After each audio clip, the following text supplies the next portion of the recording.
Once upon a time, there were four little engines who lived in their own little shed on their own little railway. I don't know what the fuck I'm saying. And yes, I do not have Sir Handel, Duke, Peter Sam, or Rheneas. I only have Millie, Rusty, Duncan, and Scarloey so far, so E. Anyways, so the engines consisted of, I just told you who they are, so you don't really need to know.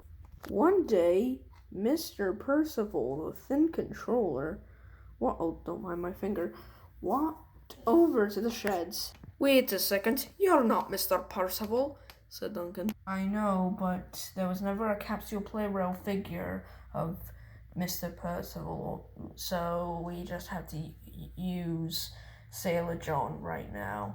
And besides, would we even have the Mr. Percival figure if he did exist? No, exactly. I mean, it was a bitch to find any figures at all. Anyways, so, Duncan, I need you to do something. What is it? I need you to collect some, important stuff. Some passengers and some rock stone from the quarry. Too much work. I won't go, you will. You will go. Fine. Duncan was angry about this. He really didn't want to do it, but at the same time, he didn't want to get punished. So he puffed away. Oh dear. I hope that he does his jobs properly and doesn't be an idiot. Well, one thing's for sure, we can't do a French accent that well, so that's what we are going to get. Well, one thing's for certain, I hope that he doesn't crash or make a fool of himself. Let's be honest here, he always does, because he's stupid. Alright, goodbye. Too much work. Oh, and I hate you, Braille, said Duncan. Come on, Duncan, said his driver. Grumbling's not going to solve anything. Besides, it's only 2 jobs. We've had more than that, ever. Well, in your entire working life, we've had way more than that. In one day. Oh, well, because of that grumpy passenger. Duncan backed down on his coaches, and he steamed away. Leg.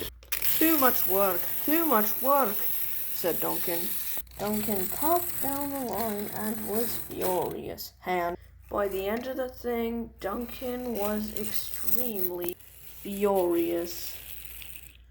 Duncan's driver and fireman came out of his cab, but I don't have another figure like that, so he's just whatever. They just went on their lunch break, I guess, after that. Too much work. Oh, come on, Duncan, why?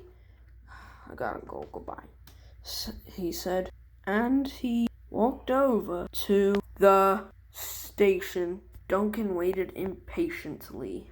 Well, he said, at least I can relax a bit, he said, before drifting off for a rest.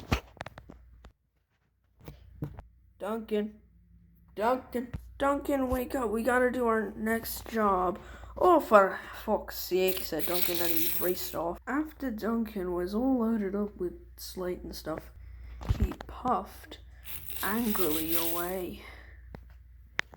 Stuff. There was trouble. A rock slide came out of nowhere. Too much work. Driver brakes. Duncan stopped just in time before he hit the rock slide. No. Oh. Well, at least we stopped, and Scarloey whistled at MP4.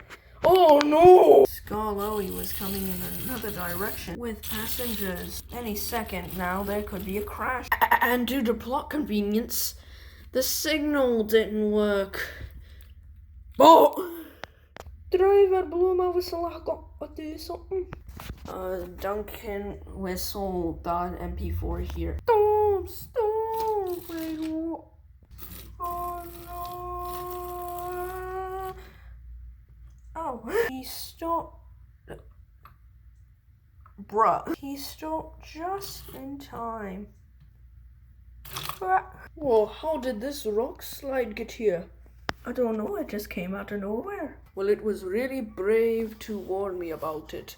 You are a really useful engine. Well done, Duncan. Indeed. Hooray for Duncan! The passengers clapped and cheered.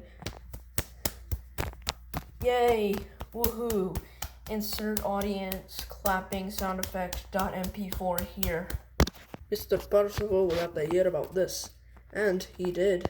Well done, Duncan, he said. Oh, thank you, sir. Yes, I am very proud of my engine here. Yeah, if I were his driver, I would be too. You saved a lot of passengers today. The press has already heard about it, and you're making headlines, Duncan. Oh, yes. You see, this is why you should be happy to work. Exactly, you never know what you might do. Duncan just smiled.